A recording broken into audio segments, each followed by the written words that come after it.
El moment clau és segurament el moment en què Lenin és conscient, després de Kronstadt, de que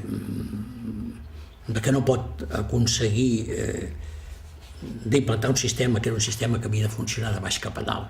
sinó que hi ha un sistema que funciona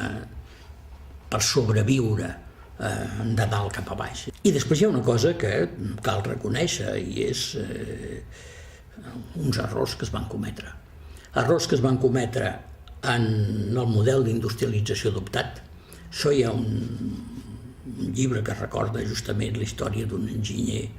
que va morir, que els estava dient que s'equivocaven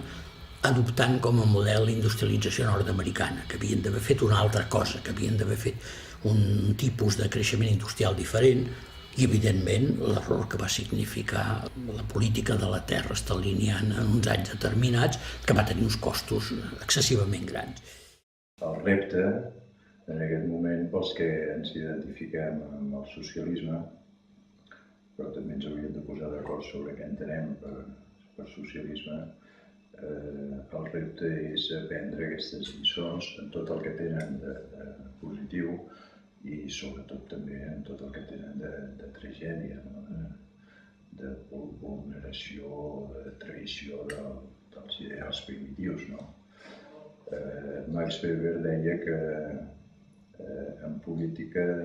rares vegades es veu l'acompliment de les intencions primitives, és a dir, tu vols una cosa inicialment i després la realitat concreta s'encarrega de fer derivar les coses en direccions ja no sols contradictòries, sinó fins i tot contràries a les intencions primitives. No hi pot haver avenços cap al socialisme si no és en un marc d'absoluta llibertat formal, de llibertat per tothom, per poder-se expressar, per poder-se reunir-se, per poder parlar, per poder escriure, per poder-se organitzar. I qualsevol pretensió de superar aquests drets amb l'ambició de construir una nova societat socialista acaba topant amb contradiccions tan insalvables que porta justament a fer marxa enrere cap a règims de caràcter opressiu. Jo crec que després les coses es perverteixen pel propi sistema, un sistema que a més no viu aïllat, que viu en relació amb el seu antagònic i que aquest antagònic, igual que viu la influència de l'altre, també influencia el model revolucionari amb tot el que podem imaginar-nos i que encara no sabem de tot el que va passar.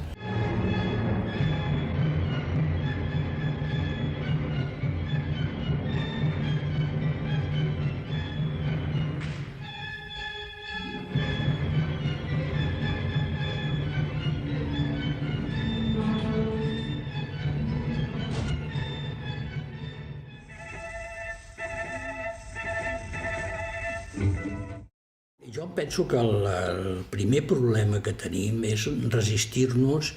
al joc que s'ha volgut muntar, sostenint que el fracàs de l'experiència soviètica significa el fracàs de qualsevol esperança de canvi social que no sigui la lenta evolució, deixar de les forces de la societat sense cap mena d'interferència. A mi em sembla que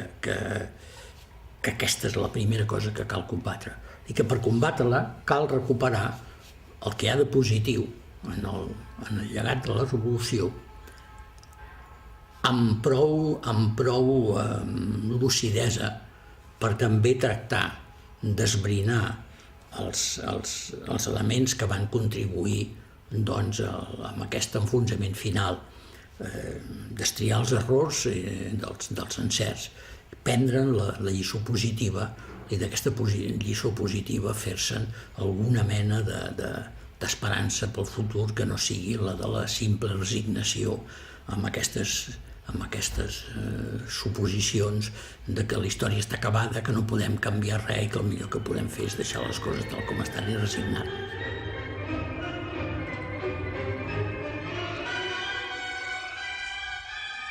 El que sí crec que és interessant de tot aquest fenomen és l'emergència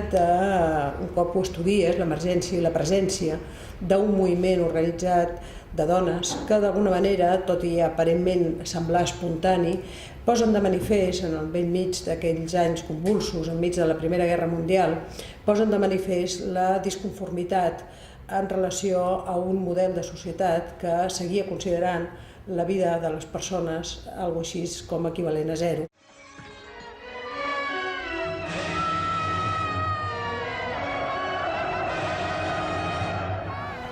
Totes les polítiques keynesianes només poden explicar-se, que s'acceptessin i que tinguessin el ressò que van tenir perquè hi havia, d'alguna manera, la Unió Soviètica a contrarrestar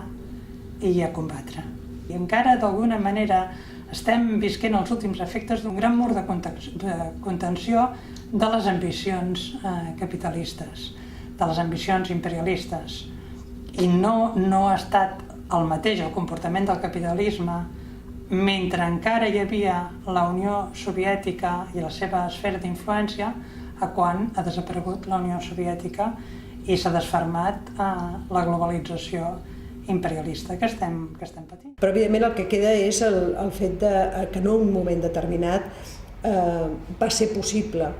donar aquest reconeixement a la ciutadania i que aquesta ciutadania va posar en circulació una nova manera d'entendre l'organització social.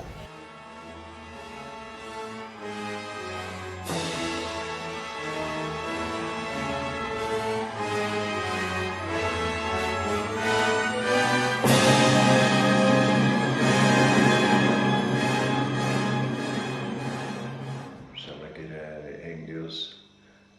justament que parlava del socialisme com d'un principi energètic. És a dir, sempre que hi ha situacions de desigualtat, d'opressió, de dominació, de manca de llibertats, sempre que hi ha misèria, sempre que hi ha injustícies, sempre es produeix una mobilització, una presa de consciència, un intent de protesta i d'alternativa davant d'aquest estat de coses. Jo crec que el que ha de quedar és el fet de que va ser possible pensar-ho diferent i va ser possible en un moment determinat construir un entusiasme i construir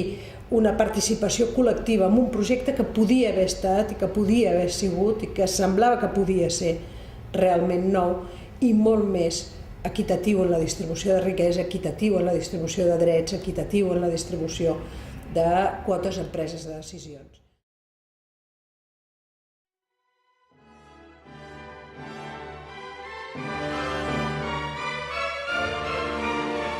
Yo creo que lo que es innegable es de que significó un salto adelante para los que lo hicieron y para los que sin hacerlo, a partir de la existencia de esa realidad, tuvimos más capacidad para conseguir avanzar en campos de democracia, en ampliar los derechos sociales, en ampliar mecanismos que eran favorables para la mayoría de la población. El fet històric d'allò que diuen els més carques, de que tot és sempre igual, de que els pobres sempre són pobres i els rics sempre seran rics, de que no es pot canviar l'ordre social, és una demostració palpable de que és possible fer la revolució. I en aquest sentit jo crec que és una lliçó històrica que no hem de perdre, no?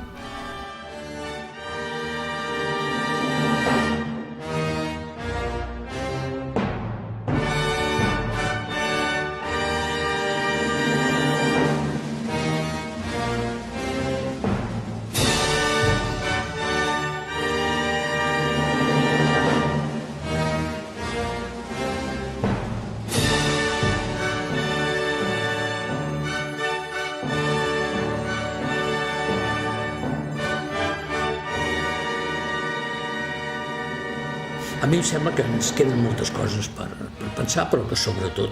el que cal és fer front a aquesta onada revisionista, simplista, que en aquests moments encara es domina.